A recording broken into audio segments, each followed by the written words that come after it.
Mi nombre es Rubén Luis, y hasta hoy no logro explicar lo que ocurrió ese día. Todo comenzó en Hierve el Agua, un lugar que parece sacado de un sueño, con sus cascadas petrificadas y sus pozas naturales que brillan bajo el sol de México. Se suponía que sería el día más feliz de mi vida, el día en que me casaría con Mariana. Ella era la persona más importante para mí. Conocí a Mariana en Oaxaca, durante una fiesta tradicional. Tenía una sonrisa que iluminaba cualquier lugar, pero también llevaba consigo una cierta melancolía, como si algo la acosara. Nunca le pregunté qué era, pero ahora me arrepiento. El matrimonio se celebraría al atardecer, en los bordes de las cascadas. La ceremonia estaba planeada para ser sencilla, pero especial. Los invitados ya estaban llegando, y Mariana estaba radiante con su vestido de novia, un atuendo blanco y simple que combinaba con la sencillez del lugar. Parecía feliz, pero de vez en cuando, la veía mirando las aguas con una expresión que no podía descifrar. Antes de la ceremonia, Mariana decidió dar un paseo sola por las cascadas. Dijo que necesitaba un momento para respirar, para calmarse. No lo dudé ni un segundo. Después de todo, era un lugar tranquilo y siempre fue independiente. Pero cuando no regresó después de media hora, comencé a preocuparme. La busqué por todos lados. Pregunté a los invitados, a los empleados del lugar, pero nadie la había visto. El sol ya se estaba poniendo, y el silencio alrededor de las cascadas parecía más pesado que antes. Fue entonces cuando escuché un sonido bajo, casi como un susurro proveniente del agua. Caminé hacia el sonido, con el corazón latiendo fuerte. Las cascadas parecían diferentes a esa hora, más oscuras como si escondieran algo. Y fue entonces cuando la vi. Mariana estaba allí, parada al borde del agua, mirando fijamente las profundidades. Grité su nombre, pero ella no reaccionó. Cuando me acerqué, simplemente desapareció. No fue como si hubiera caído o se hubiera escondido. Simplemente ya no estaba allí. Los minutos siguientes fueron un caos. Los invitados se unieron a la búsqueda, pero no había señales de Mariana. Se llamaron a las autoridades, y el lugar fue revisado de arriba a abajo. Nada. Fue como si ella hubiera sido tragada por las cascadas. Esa noche, mientras todos se reunían en silencio, no podía dejar de pensar en la expresión de su rostro antes de desaparecer. Y en esa leyenda que los locales siempre contaban, sobre una mujer que había sido sacrificada en las aguas de Hierve el Agua hace siglos. Yo nunca le di crédito a esas historias, pero ahora, solo en la oscuridad, no podía dejar de sentir que algo estaba muy mal.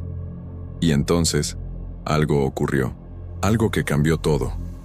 Esa noche, no pude dormir.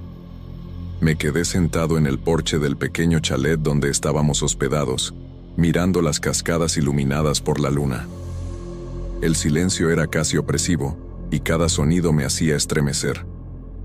No quería creer que Mariana simplemente había desaparecido. Algo dentro de mí insistía en que ella aún estaba cerca, pero al mismo tiempo, sentía una extraña sensación de que nunca volvería. Fue entonces cuando ocurrió la primera visión. Estaba a punto de rendirme e intentar descansar cuando vi algo moverse cerca del agua. Era una figura blanca, casi translúcida, parada al borde de la cascada. Mi corazón aceleró y me levanté rápidamente, tratando de entender lo que estaba viendo. La figura se dio vuelta lentamente y reconocí el vestido de novia. Era Mariana. Ella estaba allí, pero al mismo tiempo no lo estaba. Su rostro estaba pálido, casi sin vida, y sus ojos parecían vacíos como si estuviera mirando a través de mí. Grité su nombre, pero ella no reaccionó. En lugar de eso, comenzó a caminar hacia el agua, como si una fuerza invisible la estuviera arrastrando. Corrí hacia ella, pero cuanto más me acercaba, más parecía alejarse. Cuando finalmente llegué al borde de la cascada, ella ya había desaparecido nuevamente. Las aguas estaban tranquilas, casi como si nada hubiera ocurrido. A la mañana siguiente, conté lo que había visto a los policías que estaban investigando la desaparición. Me miraron con una mezcla de pena y escepticismo, como si estuviera inventando historias para lidiar con el dolor. Pero yo sabía lo que había visto. Mariana estaba allí y estaba tratando de decirme algo. Decidí investigar por mi cuenta. Pregunté a los habitantes locales sobre la leyenda de la mujer sacrificada en las cascadas. La mayoría evitaba el tema, como si hablar de eso trajera mala suerte, pero un hombre más viejo, que trabajaba como guía turístico, finalmente accedió a conversar conmigo. Me contó que, hace mucho tiempo, una joven novia fue ofrecida como sacrificio para apaciguar a los dioses del agua. Dicen que su espíritu aún vaga por el lugar, especialmente durante las lunas llenas. Me miró a los ojos y dijo: «Si viste algo, es mejor que lo dejes. Estas aguas no perdonan», pero no podía simplemente dejarlo. Mariana estaba en algún lugar y necesitaba encontrarla. Esa noche, las visiones regresaron. Esta vez, apareció dentro del chalet, parada en una esquina de la habitación. Su vestido estaba mojado, y gotas de agua caían al suelo, formando pequeños charcos. Traté de acercarme, pero levantó la mano, como si me estuviera advirtiendo que me alejara.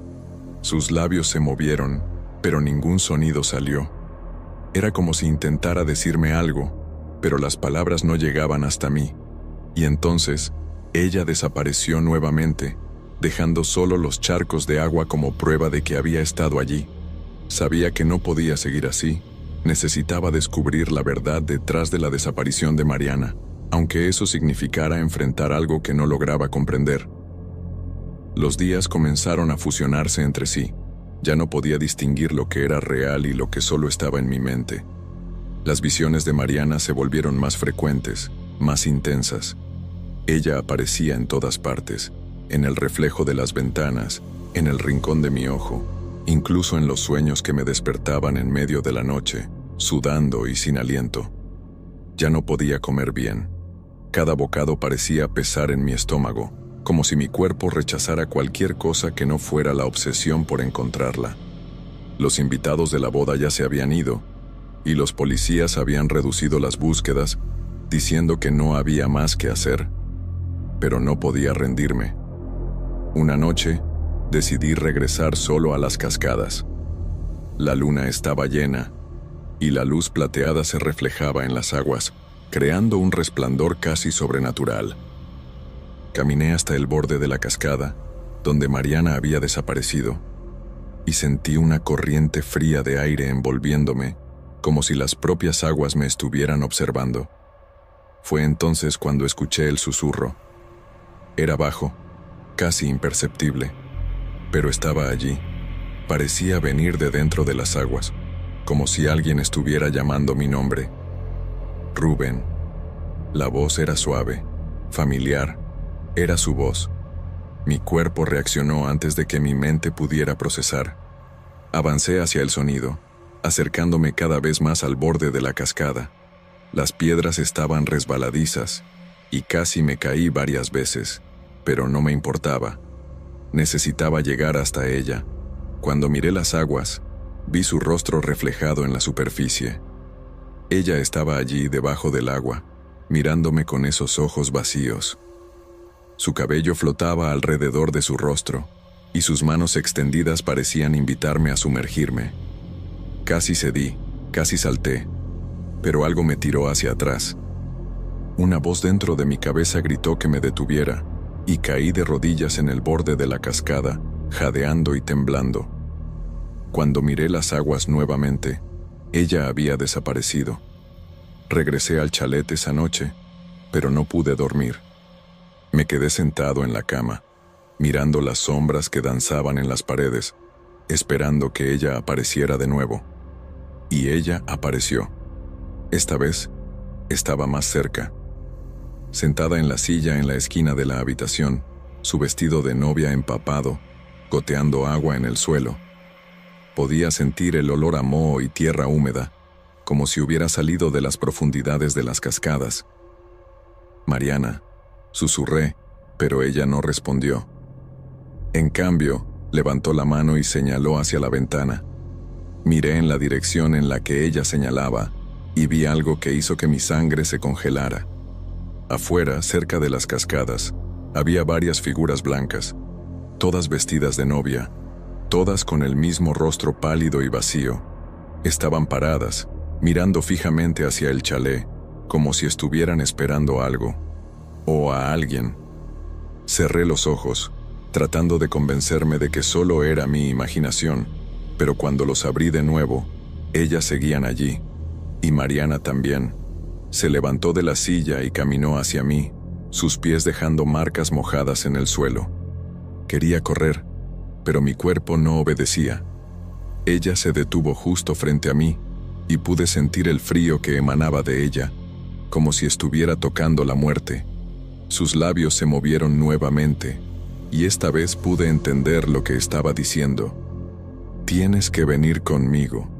Y entonces desapareció, dejándome solo en la habitación, con las figuras afuera aún observándome. A la mañana siguiente, ya no sabía qué era real. Las visiones, las voces, las figuras, todo parecía mezclarse en una única realidad distorsionada. Sabía que estaba perdiendo la cordura, pero no podía detenerme. Necesitaba descubrir la verdad, aunque eso significara sumergirme en las aguas y no volver nunca más. La mañana siguiente trajo consigo una niebla espesa que cubría las cascadas, como si el propio lugar estuviera tratando de ocultar sus secretos. No había dormido, y mi cuerpo parecía funcionar por inercia, movido solo por la necesidad de encontrar respuestas. Decidí explorar los alrededores de las cascadas, algo que aún no había hecho. Caminé por senderos estrechos, donde las piedras parecían susurrar bajo mis pies, y la vegetación densa formaba sombras que me hacían mirar por encima del hombro a cada paso. Fue entonces cuando encontré algo que me hizo detenerme de repente. En un pequeño claro, escondido entre las rocas, había un altar improvisado. Estaba hecho de piedras apiladas, y sobre él había objetos que me hicieron sentir un escalofrío en la espalda. Velas negras, casi completamente consumidas, rodeaban una figurita de barro de una figura femenina con los brazos extendidos, como si estuviera implorando algo. Alrededor de ella había flores marchitas y trozos de tela blanca, manchados de tierra y algo que parecía ser sangre seca. Pero lo que más me perturbó fue el objeto en el centro del altar, un velo de novia, arrugado y sucio, con bordados deshilachados. Era idéntico al que Mariana usaría el día de la boda. Mi corazón se aceleró y una ola de náuseas me golpeó. ¿Quién habría colocado eso allí? Tomé el velo con manos temblorosas y sentí algo duro dentro del tejido. Lo desdoblé cuidadosamente y encontré un pequeño espejo redondo, empañado y agrietado. Cuando lo miré, vi mi reflejo distorsionado, pero por un breve instante parecía que el rostro de Mariana estaba allí, mirándome con ojos llenos de desesperación. Arrojé el espejo al suelo, pero no se rompió. En su lugar, rodó hasta detenerse a los pies de un árbol cercano, donde algo más llamó mi atención. Colgado en una rama baja, había un collar de cuentas rojas, como los que se usan en rituales. Las cuentas parecían viejas, casi descoloridas, pero el hilo que las sostenía estaba intacto, como si se hubiera colocado allí recientemente. No quería tocar eso, pero algo me obligó a extender la mano. Cuando tomé el collar, sentí una corriente de aire helado pasar por mí y escuché un murmullo bajo, como si varias voces estuvieran susurrando al mismo tiempo. No pude entender lo que decían, pero la sensación de que no estaba solo era abrumadora. Volví al altar y examiné los otros objetos. Había un pequeño frasco de vidrio que contenía un líquido oscuro, que olía a metal y tierra. Al lado de él, había un cuchillo oxidado, con la hoja manchada de algo que preferiría no identificar. Y, finalmente, un trozo de papel amarillento, doblado varias veces. Abrí el papel con cuidado, temiendo que se deshiciera en mis manos. En él, había una serie de símbolos dibujados con carbón, que no reconocí, y una frase escrita en español: La novia siempre regresa. Eso me hizo pensar en la leyenda que el guía había mencionado. ¿Será que alguien estaba haciendo rituales allí, intentando invocar algo? O peor aún, ¿será que Mariana se había convertido en parte de esto? Antes de poder reflexionar más, escuché un ruido detrás de mí. Me giré rápidamente, pero no vi nada. La niebla estaba más densa ahora, y las sombras parecían moverse por sí solas. Tomé el velo y el collar, decidido a llevarlos conmigo, pero en cuanto los tomé, sentí un dolor agudo en la palma de la mano. El dolor aumentó, y sentí una presión en la cabeza, como si algo estuviera tratando de entrar en mi mente.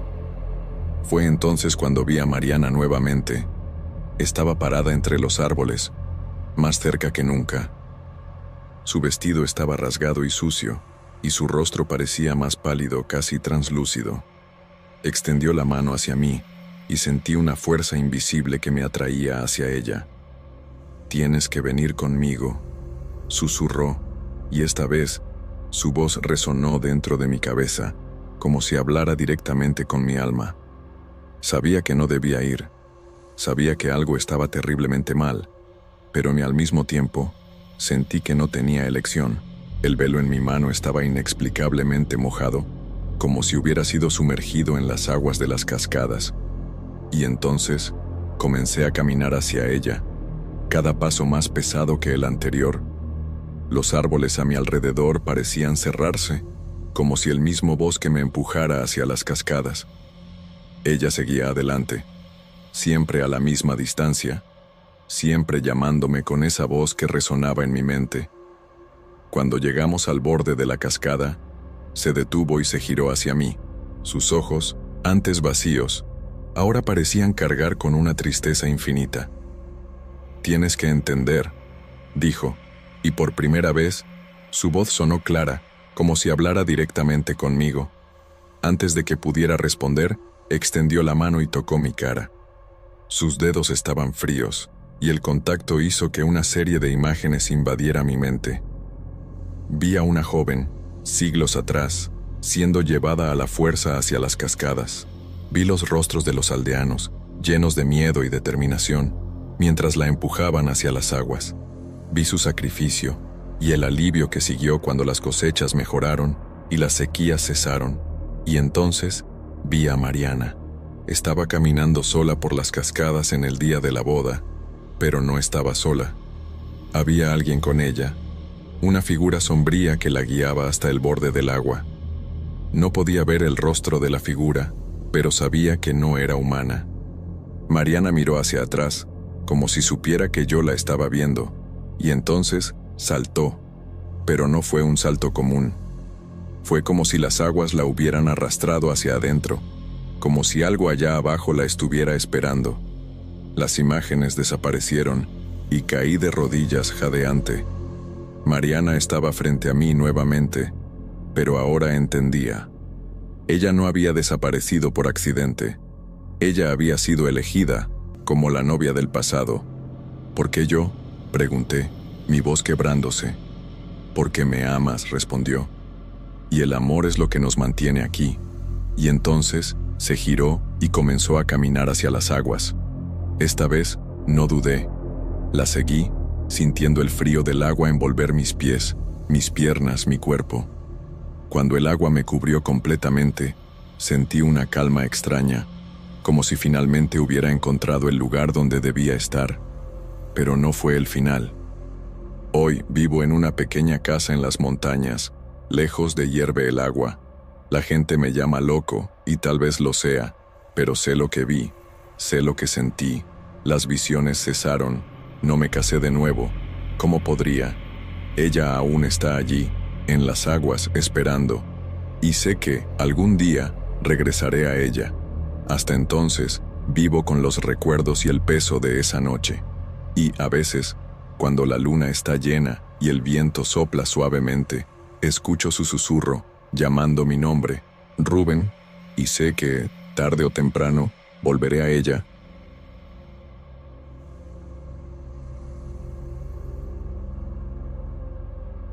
Destruiste el libro, dijo, como si ya lo supiera. Pero eso no es suficiente. La flor de Nochebuena es una entidad viva, alimentada por siglos de sacrificios. Para romper el pacto, debes ofrecer algo que ella desee más que tu alma. Mi nombre es Don Américo, y hace algunos meses decidí mudarme a Oaxaca, en México, en busca de una vida más tranquila. Compré una pequeña casa en las afueras de la ciudad, rodeada por un jardín que, aunque abandonado, tenía el potencial de convertirse en un refugio de belleza. Siempre me han gustado las plantas, y la idea de cultivar un jardín exótico me atraía. Así fue como, en una de mis visitas al mercado local, me encontré con una flor que nunca había visto antes. Era una planta con hojas de un rojo intenso, casi como si estuvieran pintadas con sangre. El vendedor, un hombre anciano con ojos profundos y manos callosas, la llamaba Flor de Nochebuena. Me contó que era rara, que solo se encontraba en ciertas regiones montañosas de Oaxaca, y que traía suerte a quien la cultivara. No pregunté mucho. Después de todo, la belleza de la flor me cautivó. La compré sin dudar. Al llegar a casa, planté la flor en el centro del jardín, en un lugar donde recibiera bastante sol.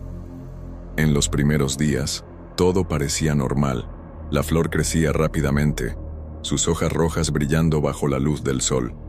Pero, poco después de una semana, comencé a notar cosas extrañas. Por las noches, el jardín parecía cobrar vida propia. Susurros bajos resonaban entre las hojas, como si alguien estuviera conversando en voz baja. Intentaba convencerme de que solo era el viento, pero el sonido era diferente, casi humano. Además, el olor en el aire cambió. Un aroma dulce, pero empalagoso, como de flores marchitas, comenzó a flotar sobre el jardín. Una noche, desperté con un ruido proveniente del exterior. Al mirar por la ventana, vi algo que me heló la sangre. Bajo la luz pálida de la luna, el jardín estaba cubierto por una niebla fina, y entre las plantas, formas humanas se movían lentamente. Eran siluetas oscuras, indistintas, pero claramente no eran sombras normales. Parecían arrastrarse, como si estuvieran pegadas al suelo. Mi corazón se aceleró, pero no podía apartar la mirada. Una de las figuras se detuvo, como si sintiera mi presencia, y lentamente giró el rostro en mi dirección. Cerré las cortinas y me aparté de la ventana, tratando de convencerme de que solo había sido un sueño. Pero en el fondo, sabía que algo no estaba bien. La flor de Nochebuena no era lo que parecía, y tenía la sensación de que había traído algo terrible a mi casa. Los días que siguieron fueron de una tensión insoportable. Las visiones nocturnas no cesaron. Cada noche, las siluetas reaparecían, más nítidas, más cercanas. Ya no eran solo sombras indistintas. Ahora podía ver los rasgos de ropa antigua, harapos que parecían haber sido desenterrados de tumbas. Y el olor, ese aroma dulce y podrido, se infiltraba en cada rincón de la casa, como si las paredes estuvieran absorbiendo la esencia de la muerte. Una mañana, al salir a regar el jardín, noté que la flor de Nochebuena había crecido de forma desproporcionada. Sus raíces se extendían como tentáculos, invadiendo el suelo alrededor. Lo más perturbador, sin embargo, eran las flores que brotaban a su alrededor. Eran pequeñas, blancas y frágiles, pero tenían una forma que me dejó inquieto. Parecían huesos diminutos, dispuestos como si fueran dedos saliendo de la tierra. Decidí investigar. Agarré una pala y comencé a cavar alrededor de la flor, tratando de entender lo que estaba sucediendo. No necesité cavar mucho. A pocos centímetros de la superficie, mi pala golpeó algo sólido. Era un pedazo de tela, viejo y descolorido, pero claramente parte de una prenda de ropa. Mis dedos temblaron al sacarlo, y lo que salió a la luz me hizo caer de rodillas. Era un cráneo, pequeño y frágil, como el de un niño. La tierra alrededor estaba llena de ellos, apilados como si fueran semillas. Retrocedí, mareado, y miré el jardín con nuevos ojos. Las flores blancas no eran flores, eran huesos, dispuestos de forma ritualística, como si el suelo fuera un gran altar. La flor de Nochebuena no era solo una planta, era un portal, una ofrenda a los muertos. Y yo, sin saberlo, había alimentado esa conexión. Esa noche, las visiones se intensificaron. Las figuras ya no se limitaban al jardín, estaban en la casa. Las veía de reojo, en los rincones oscuros, en los reflejos de los espejos. Eran rostros pálidos, ojos vacíos, manos extendidas como si quisieran tocarme. Lo peor era el sonido. Ahora podía oír voces, susurros en un idioma que no entendía, pero que cargaban una intención clara. Ellos querían algo de mí. Una de las figuras se destacó de las demás. Era una mujer, vestida con harapos que parecían pertenecer a otra época. Su cabello largo y enmarañado caía sobre su rostro, pero yo podía sentir su mirada fija en mí. Se acercó lentamente, y por primera vez, escuché palabras claras. Nos trajiste de vuelta. Ahora es tu turno. Desperté sudando, pero no estaba soñando. La mujer estaba allí, al pie de mi cama, su rostro deformado por una sonrisa macabra. Grité y encendí la luz, pero desapareció, dejando solo el olor a tierra mojada y muerte. A la mañana siguiente, descubrí que la flor de Nochebuena había florecido por completo. Sus hojas rojas brillaban como brasas, y a su alrededor, el jardín estaba cubierto por una niebla espesa. Sabía que no podía seguir ignorando lo que estaba pasando. La flor era una maldición, y necesitaba descubrir cómo romperla antes de que fuera demasiado tarde. Desesperado, decidí buscar ayuda. Fui a la iglesia más cercana, una pequeña capilla en el centro de Oaxaca, y le conté al padre lo que estaba sucediendo. Él me miró con una mezcla de escepticismo y preocupación, pero aceptó visitar mi casa para realizar una bendición. Otros 2 padres lo acompañaron, llevando crucifijos y agua bendita. Cuando llegamos al jardín, la niebla ya se había disipado, pero el aire aún pesaba como si estuviéramos en un cementerio. Los padres comenzaron el ritual, recitando oraciones en latín y rociando agua bendita alrededor de la flor de Nochebuena. Al principio, parecía estar funcionando. La flor se marchitó ligeramente, y las flores blancas que brotaban a su alrededor comenzaron a retraerse. Pero entonces algo sucedió. El viento, que hasta entonces estaba tranquilo, comenzó a aullar como si fuera una criatura viva.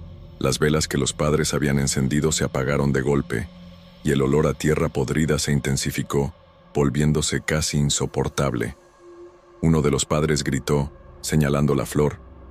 Las hojas rojas ahora brillaban con una luz propia, como si estuvieran llenas de fuego, y las raíces comenzaron a moverse, retorciéndose como serpientes.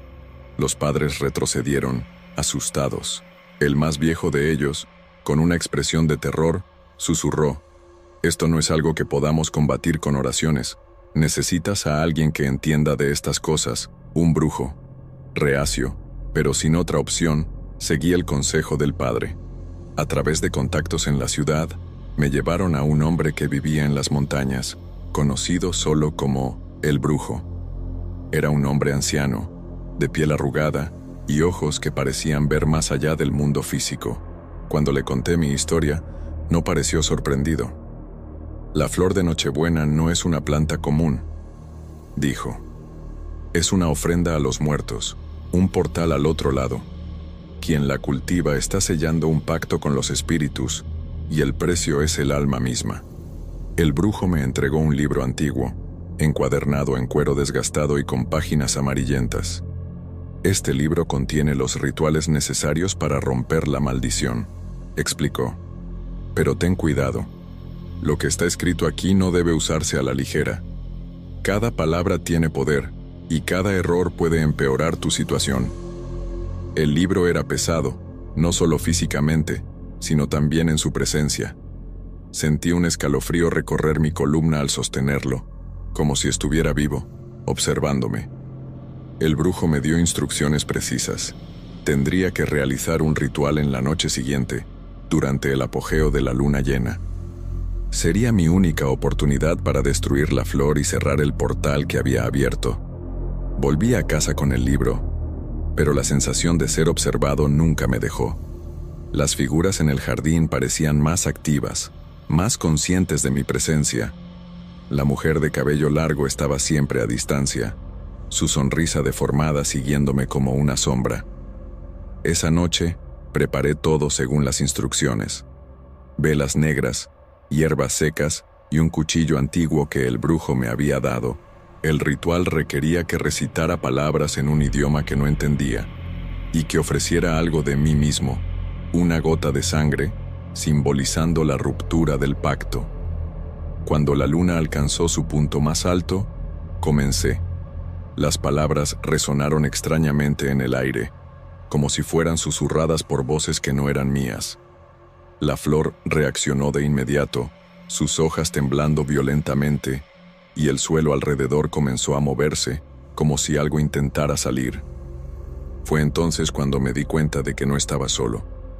Las figuras del jardín estaban allí, a mi alrededor, observando. La mujer de cabello largo estaba más cerca que nunca, sus ojos vacíos fijos en mí. Sentí una presión en el pecho, como si algo intentara arrastrarme hacia la tierra, pero continué con el ritual, aunque mis manos temblaban. Cuando vertí la gota de sangre sobre la flor, todo se detuvo. El viento cesó, las figuras desaparecieron, y la flor de Nochebuena se marchitó por completo. Sus hojas rojas se convirtieron en polvo. Por un momento, pensé que lo había logrado, pero entonces, el libro en mis manos comenzó a calentarse, y una voz susurró en mi oído. El pacto no se rompe tan fácilmente. Después del ritual, el silencio que siguió fue casi peor que los eventos anteriores. El jardín parecía muerto, la tierra reseca y agrietada, como si hubiera sido quemada por dentro.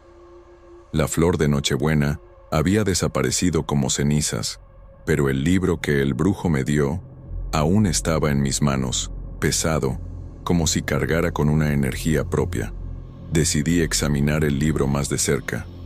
Sus páginas estaban cubiertas de símbolos antiguos, dibujos de pentagramas, cruces invertidas y figuras que parecían representar entidades desconocidas. También había instrucciones detalladas para rituales, algunos que involucraban huesos con nombres grabados, velas hechas de grasa humana y ofrendas de sangre.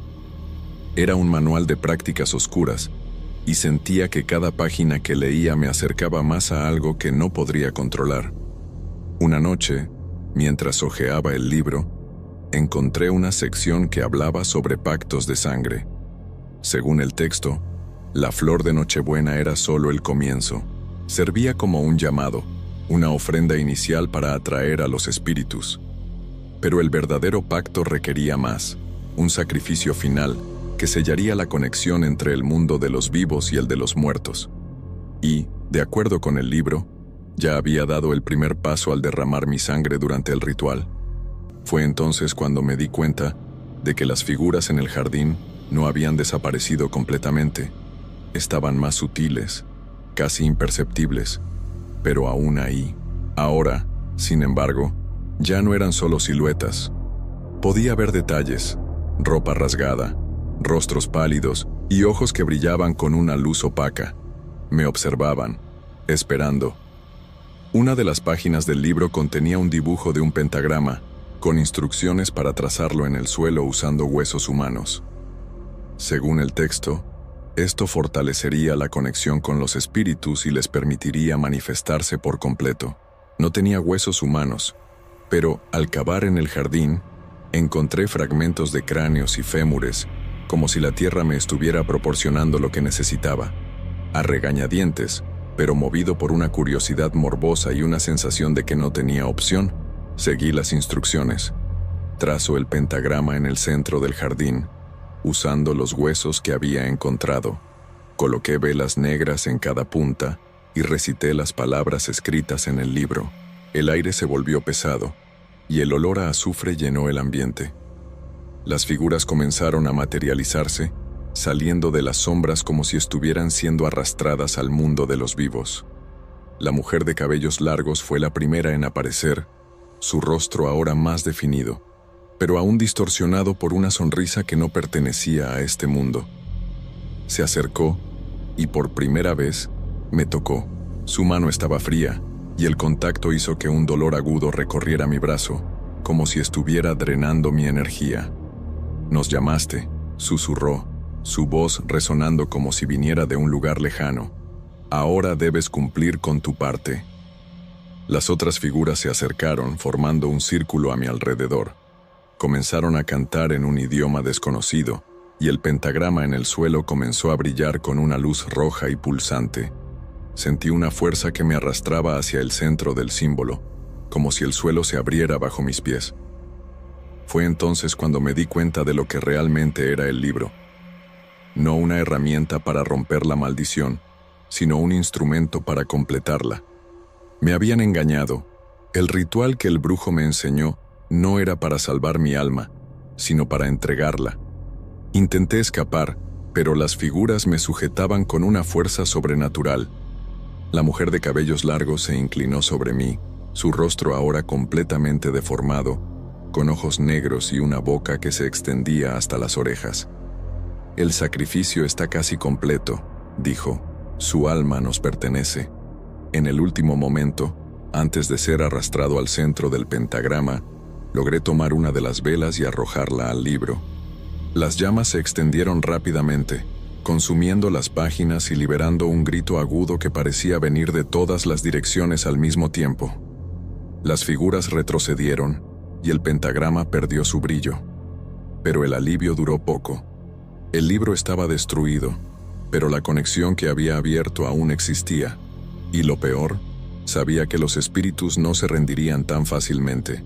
Después de la destrucción del libro, el jardín quedó en silencio, pero sabía que la maldición aún no había sido rota. Los espíritus estaban solo temporalmente alejados, y necesitaba encontrar una manera de cerrar el portal de una vez por todas. Fue entonces cuando recordé algo que el brujo había mencionado brevemente. La única manera de romper un pacto de sangre era ofrecer algo de igual valor a cambio. Algo que los espíritus consideraran más valioso que un alma. Decidí regresar a las montañas para encontrar a el brujo nuevamente. Esta vez, él no parecía sorprendido al verme. Sus ojos cansados reflejaban una mezcla de pena y resignación. Me entregó un pequeño frasco que contenía un líquido oscuro y espeso. «Esto es sangre de una criatura pura, un venado blanco que habita las montañas sagradas. Derrama esto sobre el lugar donde creció la flor y recita estas palabras». Me entregó un pedazo de papel con una frase escrita en una lengua antigua.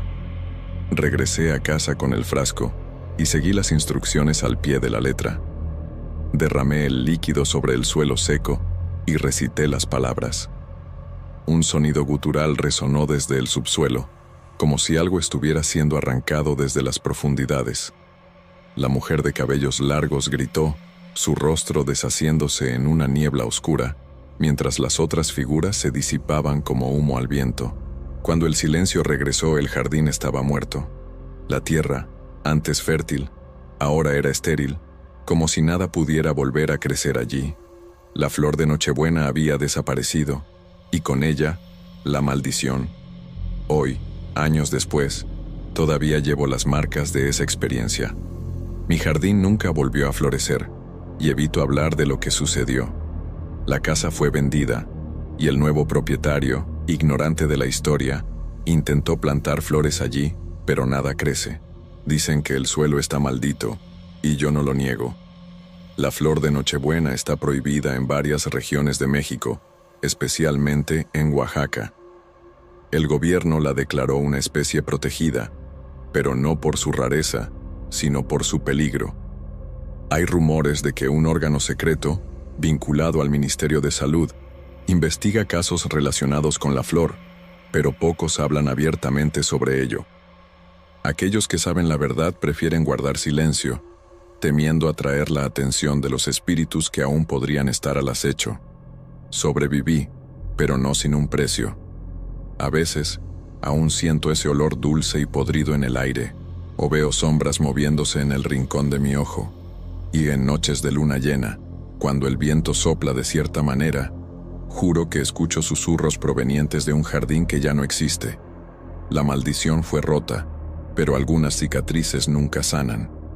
Y aunque escapé, sé que los muertos nunca olvidan, solo esperan.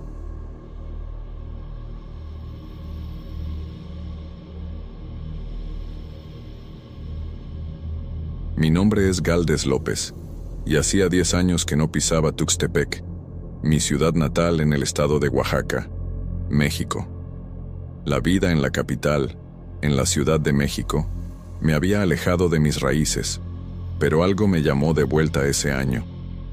Durante el tradicional Festival de San Juan Bautista, el festival siempre había sido una celebración vibrante, llena de música, danzas y comida típica. Era una época en la que la ciudad parecía cobrar vida, y yo quería revivir esa sensación de pertenencia. Cuando llegué, la ciudad parecía la misma, las calles de adoquines, el río Papaloapan corriendo serenamente, el olor de tamales y mole en el aire. El primer día, todo parecía normal. Caminé por las calles, volví a lugares que guardaba en mi memoria, pero pronto empecé a notar algo extraño. La gente, especialmente los más viejos, parecía evitar ciertos temas. Cuando mencionaba el festival, algunos cambiaban de expresión, como si tocara un tema prohibido. Vi grupos de hombres susurrando en rincones oscuros y mujeres cargando velas encendidas a plena luz del día, murmurando palabras que no lograba entender. Una noche, mientras caminaba solo por las calles iluminadas por faroles, vi una procesión silenciosa. Hombres y mujeres vestidos de blanco llevaban algo pesado, cubierto por un paño oscuro. Se movían hacia el río, y algo en esa escena me hizo sentir un escalofrío en la espalda. Decidí seguirlos desde lejos, escondido entre las sombras. Al llegar a la orilla del río, se detuvieron y empezaron a entonar cánticos en una lengua que no reconocí. Era algo antiguo, cultural, que parecía venir de otro tiempo. Antes de que pudiera entender lo que estaba sucediendo, escuché un sonido amortiguado, como un gemido. El paño oscuro fue retirado, y vi algo que me hizo retroceder. Una figura humana, atada e inmóvil, siendo levantada sobre el agua. Mi corazón se aceleró, y me escondí detrás de un árbol, tratando de procesar lo que estaba viendo. Antes de que pudieran notar mi presencia, corrí de vuelta a casa, sin mirar atrás. Esa noche, no pude dormir. ¿Qué había visto? ¿Era algún tipo de ritual? ¿Y por qué nadie en el pueblo parecía importarse? Decidí que necesitaba descubrir más, pero algo me decía que, cuanto más investigara, más peligro correría. Y, en el fondo, sabía que esa noche era solo el comienzo. En los días siguientes, traté de actuar con normalidad, pero aquella escena junto al río no salía de mi cabeza. Comencé a prestar más atención a los detalles, a los comportamientos de la gente, y me di cuenta de que algo estaba profundamente mal en Tuxtepec. Mi familia, especialmente mi padre, parecía más distante que nunca. Pasaba horas sentado en la terraza, mirando fijamente el río, como si esperara algo. Mi madre, por otro lado, siempre estaba ocupada, preparando comidas y decorando la casa con flores y velas, como si se estuviera preparando para algo importante. Cuando le pregunté sobre el festival, sonrió, pero sus ojos no acompañaron la expresión. Comencé a caminar por el pueblo durante el día, observando a la gente y escuchando conversaciones. En una de mis caminatas, encontré a un viejo amigo de la infancia, Miguel. Parecía nervioso cuando me vio. «No deberías haber vuelto», dijo él, mirando por encima del hombro como si alguien pudiera estar observándonos. «¿Por qué? ¿Qué está pasando aquí?», pregunté, tratando de mantener la calma. Miguel dudó, pero finalmente susurró: «El festival no es lo que parece. Hay cosas que no podemos cuestionar. Es mejor que te vayas antes de que sea tarde». Antes de que pudiera hacer más preguntas, se alejó rápidamente, desapareciendo entre las calles estrechas. Esa conversación solo aumentó mi determinación de descubrir la verdad. Esa noche, mientras todos dormían, decidí registrar la casa. Había algo que mi familia estaba ocultando y necesitaba descubrir qué era. En el ático, encontré una vieja caja de madera cubierta de polvo. Dentro de ella, había fotos antiguas, documentos y un diario que pertenecía a mi abuelo.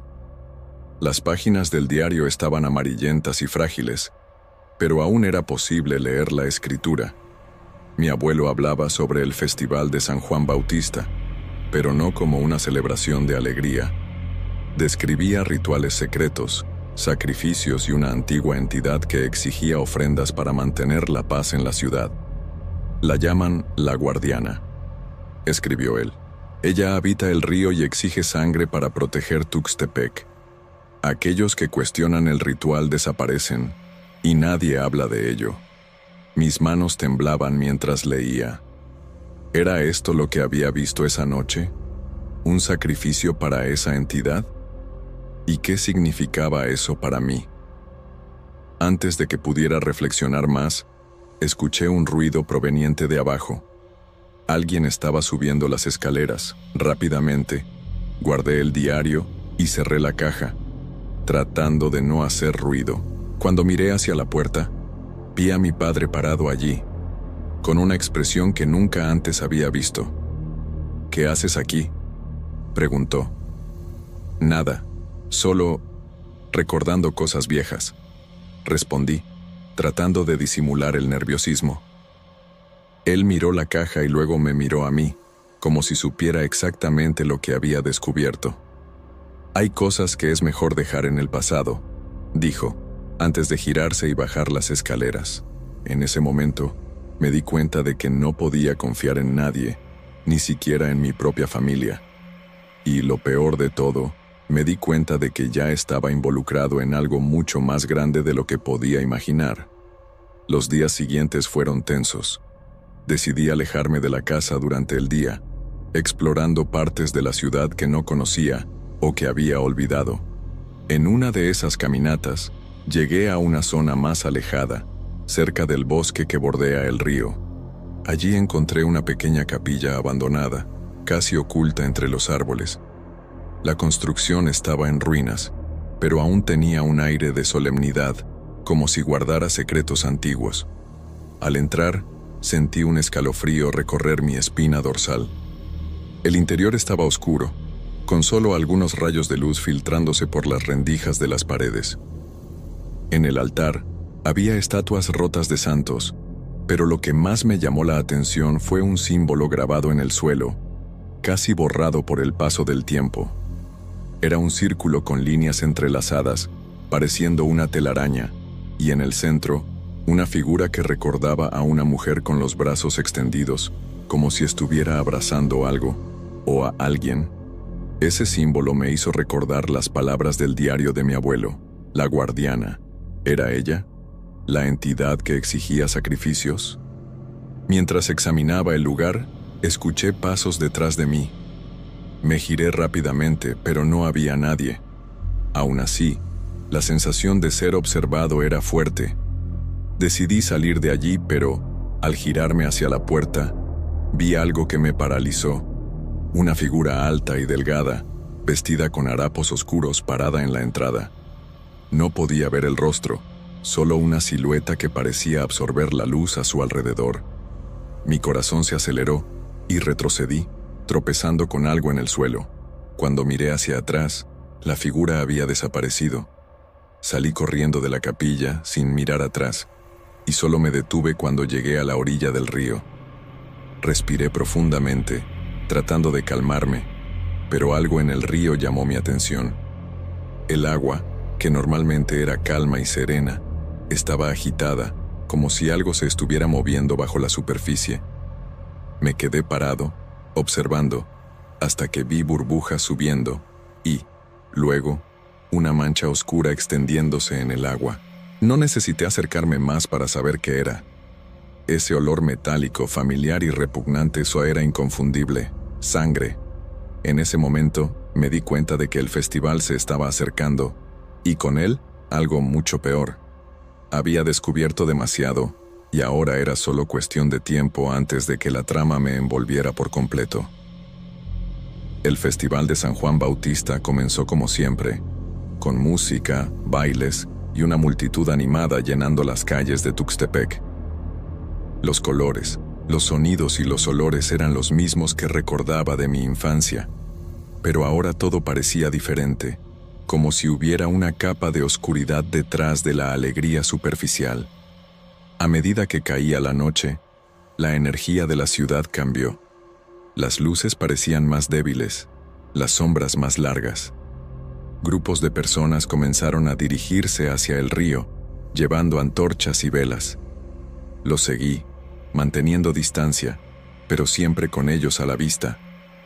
Al llegar al río, vi una escena que me dejó sin aliento. Se había formado un gran círculo en la orilla, con velas encendidas y símbolos dibujados en la arena, los mismos símbolos que había visto en la capilla abandonada. En el centro del círculo había una figura vestida con ropas ceremoniales, sosteniendo un objeto que no pude identificar. Las personas alrededor comenzaron a entonar cánticos y el sonido resonó en la noche, creando una atmósfera pesada y opresiva. Me sentí atraído hacia dentro de ese ritual, como si una fuerza invisible estuviera arrastrándome. Traté de retroceder, pero mis piernas parecían no obedecerme. Fue entonces cuando vi algo que me heló la sangre. Entre las personas en el círculo, reconocí rostros familiares: mi padre, mi madre e incluso Miguel, mi antiguo amigo. Estaban allí, participando en ese ritual, con expresiones que nunca había visto antes. Una mezcla de devoción y miedo. Antes de que pudiera reaccionar, sentí una mano pesada en mi hombro. Me giré y vi a un hombre alto, con ojos profundos y oscuros, mirándome con una intensidad que me hizo sentir pequeño. «No deberías estar aquí», dijo. Intenté zafarme, pero su mano era firme como una jaula. «¿Qué está pasando?», pregunté, mi voz temblando. Él no respondió. En lugar de eso, hizo un gesto con la cabeza, y dos hombres se acercaron, sosteniendo cuerdas. Me di cuenta de que me estaban llevando al centro del círculo, donde la figura ceremonial esperaba. La multitud seguía cantando, y el sonido parecía aumentar, envolviéndome como una telaraña. Traté de luchar, pero era inútil. Cuando llegué al centro, vi el objeto que la figura sostenía, un cuchillo antiguo, con detalles que parecían brillar a la luz de las velas. Fue entonces cuando lo entendí. No era solo un espectador, era parte del ritual. El aire parecía más pesado en el centro del círculo, como si la misma noche estuviera asfixiándome. La figura ceremonial, vestida con ropas que recordaban una mezcla de tradiciones prehispánicas y rituales católicos, levantó el cuchillo sobre su cabeza.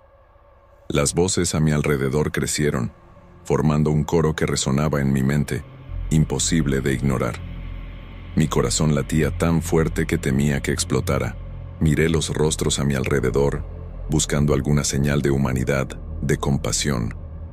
Mi padre estaba allí, sus ojos fijos en mí, pero no había amor en esa mirada, solo resignación. Mi madre lloraba en silencio, pero no hizo ningún movimiento para ayudarme. Miguel desvió la mirada, como si no pudiera enfrentar lo que estaba a punto de suceder. La figura ceremonial comenzó a recitar palabras en una lengua que no entendía, pero que parecía antigua, llena de sonidos guturales y sibilantes. El cuchillo brilló bajo la luz de las velas, y sentí el frío del metal acercándose a mi piel. Era real. Todo era real. Fue entonces cuando algo dentro de mí despertó. No sé si fue el instinto de supervivencia o una fuerza que ni siquiera sabía que tenía, pero en el momento en que el cuchillo comenzó a descender, me lancé hacia un lado, escapando por poco del golpe. El movimiento tomó a todos por sorpresa, y el círculo se rompió por un instante. Aproveché la confusión para correr. Las voces detrás de mí se convirtieron en gritos, y sentí que me perseguían. No miré hacia atrás. Sabía que, si me detenía, estaría perdido. Corrí hacia el bosque, donde las sombras eran más densas y los árboles podrían esconderme. El sonido de los pasos detrás de mí disminuía a medida que me alejaba, pero no reduje el ritmo. Mi cuerpo dolía, mi respiración estaba agitada, pero sabía que no podía detenerme. El bosque estaba oscuro y aterrador, pero era mi única oportunidad de escapar. Después de correr por un tiempo que pareció una eternidad, llegué a un claro. Allí vi algo que me hizo detenerme, una pequeña cabaña, en ruinas, pero que parecía ofrecer refugio. Entré cerrando la puerta detrás de mí y me escondí en el rincón más oscuro. Me quedé allí, temblando, tratando de entender lo que había sucedido. La ciudad que amaba, la familia que pensaba conocer, todo se había transformado en una pesadilla. Y sabía que, si quería sobrevivir, tendría que dejar Tuxtepec atrás. Cuando el sol comenzó a salir, salí de la cabaña y me dirigí hacia el camino que llevaba fuera de la ciudad. No miré atrás. Sabía que, si lo hacía, podría sentir la tentación de regresar, y eso sería mi muerte. Pasaron años desde aquella noche, pero aún llevo las cicatrices, tanto físicas como emocionales. Tuxtepec sigue allí, con su festival y sus secretos, pero nunca regresé.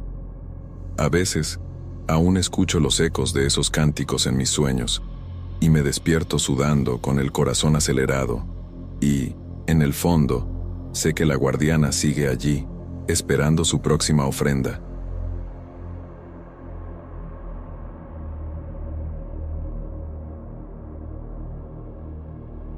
Mi nombre es Jan Flores, y todo comenzó una tarde calurosa de octubre en Oaxaca. Siempre me habían fascinado las historias de terror, pero nunca imaginé que una de ellas se convertiría en mi realidad. Ese día, decidí visitar el cementerio de Xoxocotla, un lugar conocido por sus tumbas antiguas y leyendas de apariciones.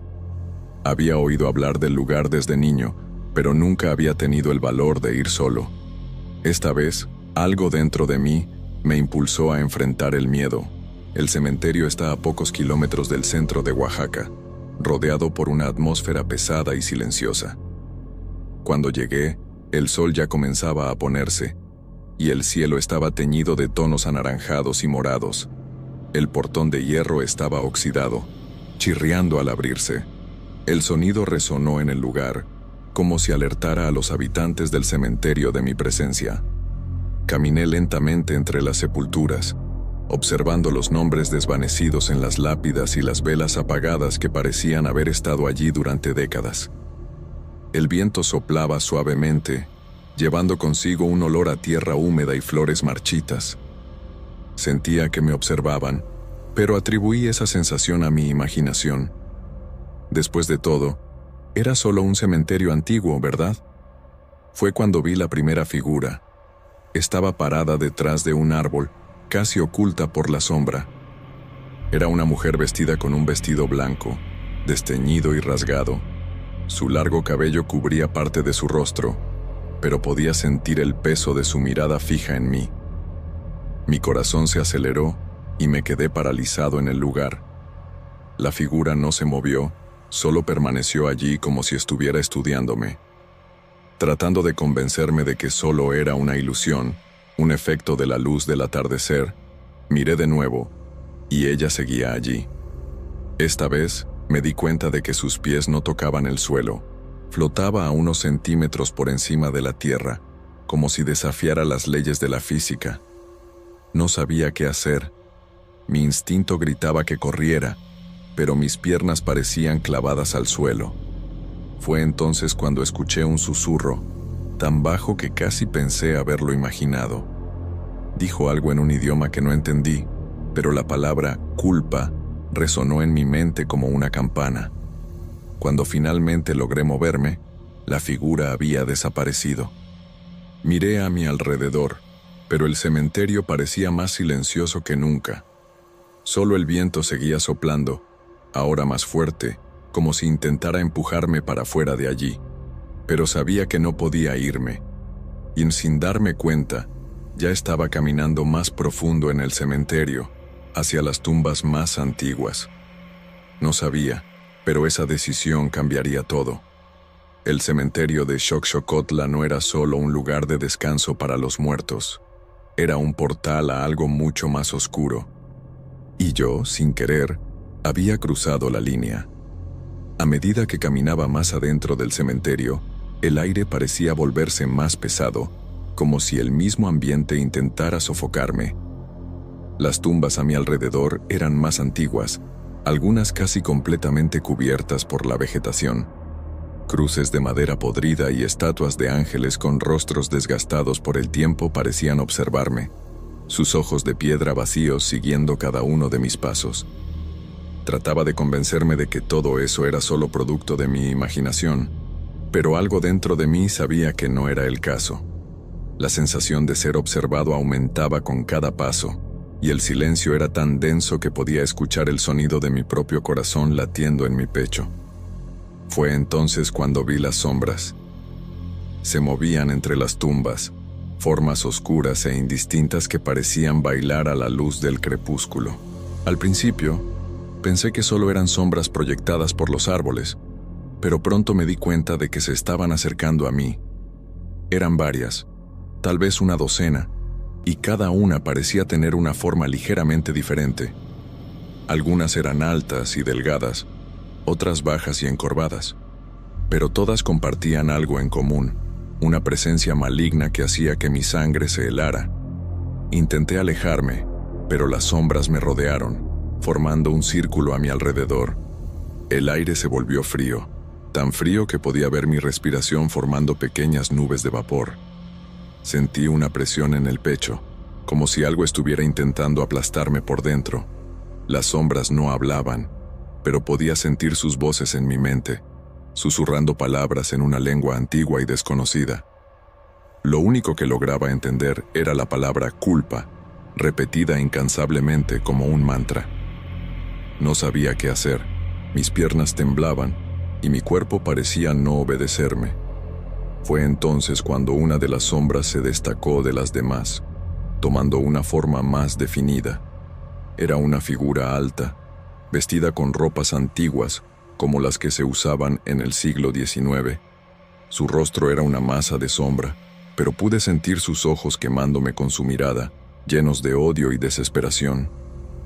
La figura extendió una mano en mi dirección, y sentí un dolor agudo en el pecho, como si algo estuviera intentando arrancar mi alma de mi cuerpo. Grité, pero el sonido fue absorbido por el silencio del cementerio.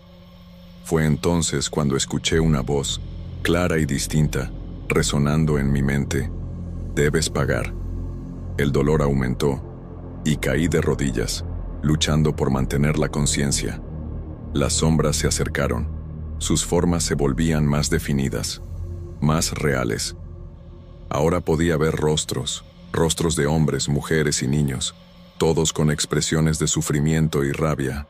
Me rodearon, sus voces se fusionaban en un coro de acusaciones y lamentaciones.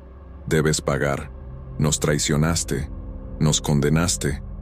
No entendía lo que querían decir, pero la culpa que sentía era abrumadora.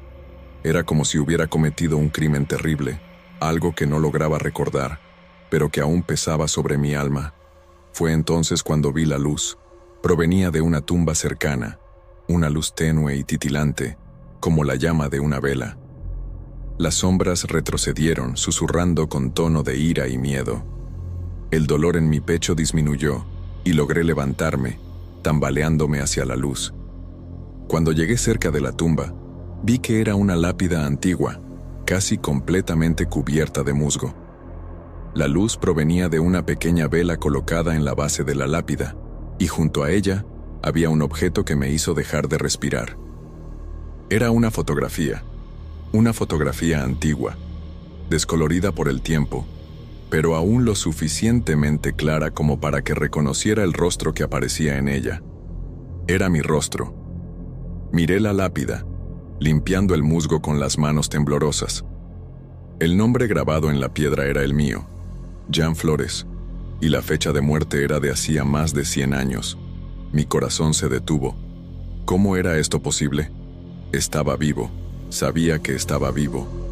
Pero la fotografía y la lápida decían lo contrario. Las sombras comenzaron a acercarse de nuevo. Sus voces volvían a ser más fuertes, más insistentes. Sabía que no podía quedarme allí.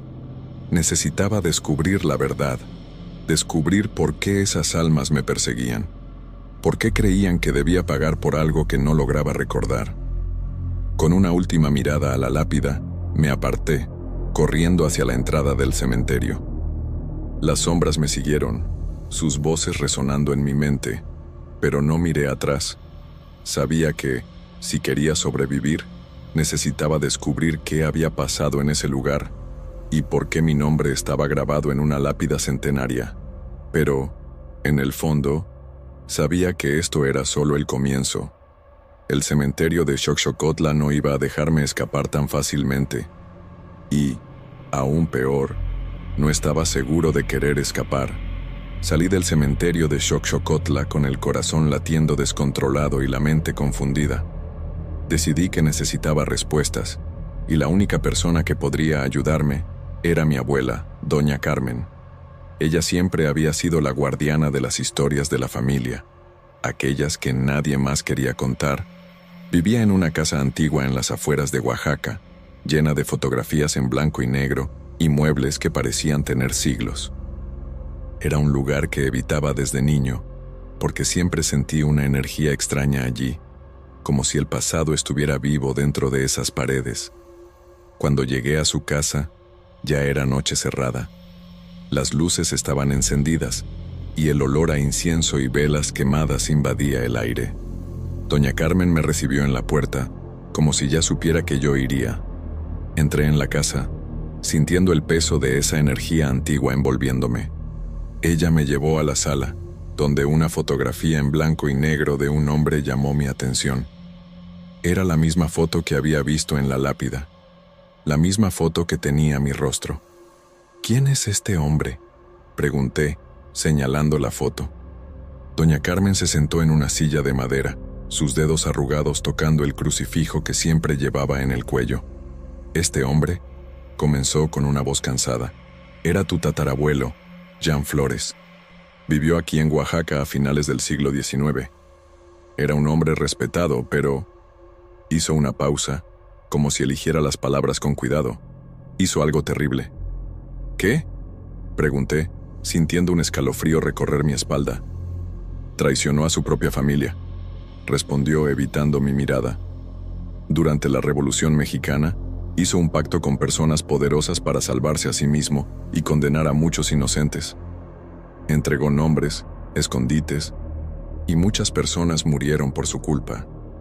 Cuando finalmente murió, su alma nunca encontró paz.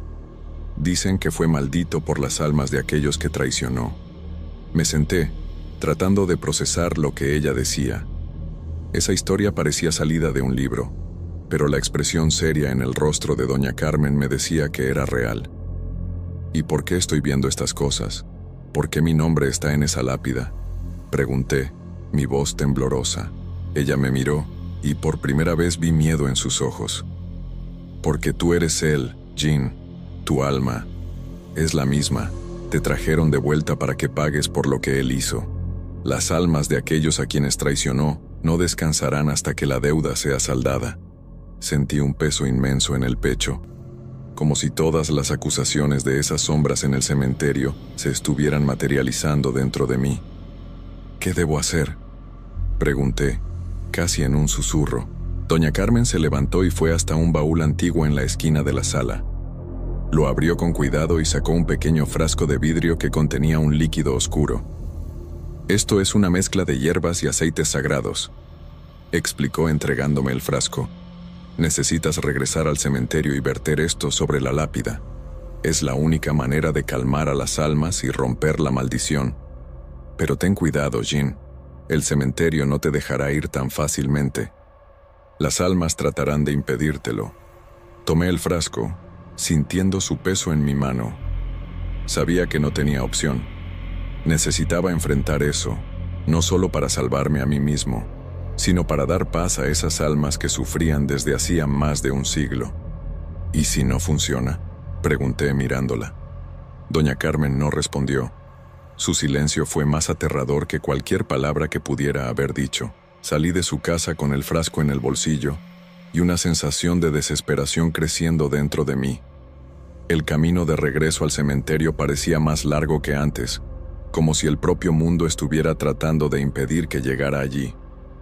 Cuando finalmente vi la puerta de hierro, mi corazón latía tan fuerte que podía sentirlo en la garganta. El cementerio estaba aún más sombrío que antes, como si las sombras se hubieran profundizado desde mi última visita. Sabía que las almas estaban allí, esperándome. Caminé hasta la lápida con mi nombre, sosteniendo el frasco con fuerza. Las sombras comenzaron a moverse a mi alrededor, susurrando y gimiendo, pero no las miré. Mi enfoque estaba en la lápida, esa pieza de piedra que llevaba el peso de un secreto centenario. Cuando me acerqué, sentí una fuerza tratando de empujarme hacia atrás, como si el mismo cementerio estuviera vivo y luchando contra mí. Pero seguí adelante, colocando una mano sobre la lápida y sintiendo su superficie fría y áspera. Fue entonces cuando las voces comenzaron, más fuertes y más claras que antes. No puedes escapar. Debes pagar. Eres uno de nosotros. Cerré los ojos, tratando de concentrarme. Saqué el frasco del bolsillo y quité la tapa, vertiendo el líquido oscuro sobre la lápida. En el momento en que el líquido tocó la piedra, un grito agudo resonó por todo el cementerio y las sombras se apartaron como si las hubieran quemado. Por un momento, todo quedó en silencio. Respiré hondo, pensando que tal vez había funcionado. Pero entonces, una voz: «No escaparás tan fácilmente, Jean Flores. ¿Crees que un frasco de hierbas puede borrar siglos de culpa?», dijo la voz. «Tú eres yo, y yo soy tú. Somos la misma alma, Jean. Y esta deuda solo puede ser pagada con sangre». Intenté hablar, pero las palabras no salieron. En su lugar, sentí un dolor agudo en el pecho, como si algo estuviera tratando de salir de dentro de mí.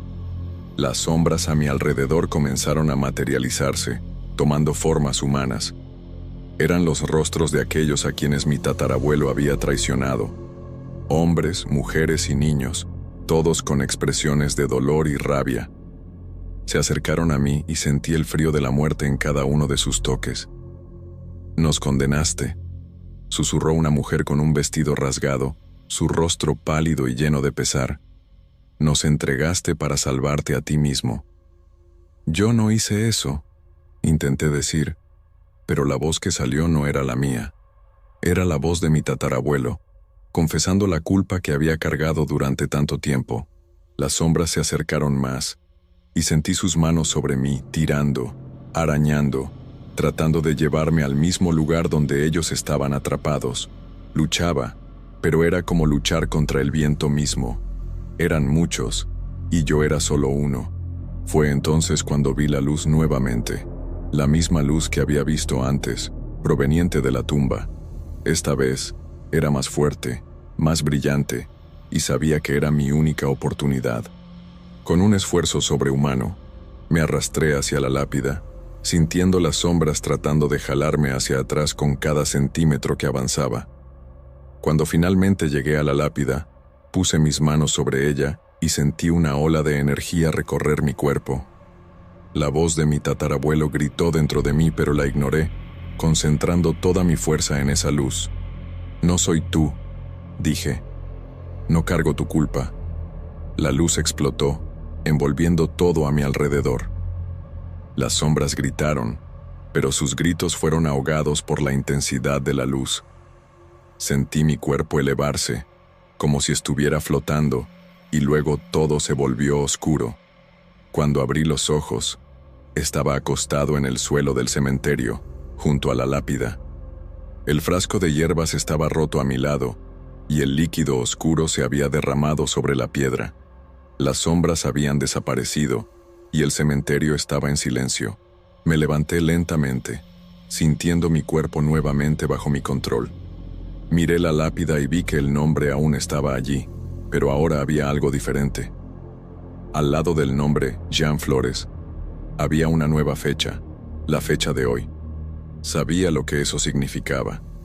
La maldición había sido rota, pero el precio había sido pagado. Salí del cementerio con pasos lentos. Doña Carmen estaba esperando afuera, su rostro serio y lleno de tristeza. «Hiciste lo que tenías que hacer», dijo colocando una mano sobre mi hombro. Solo caminé alejándome del cementerio, sintiendo el sol de la mañana calentar mi rostro. Estaba vivo, pero una parte de mí siempre pertenecería a ese lugar. Y, en el fondo, sabía que algún día volvería, porque al final, los muertos nunca nos dejan ir completamente.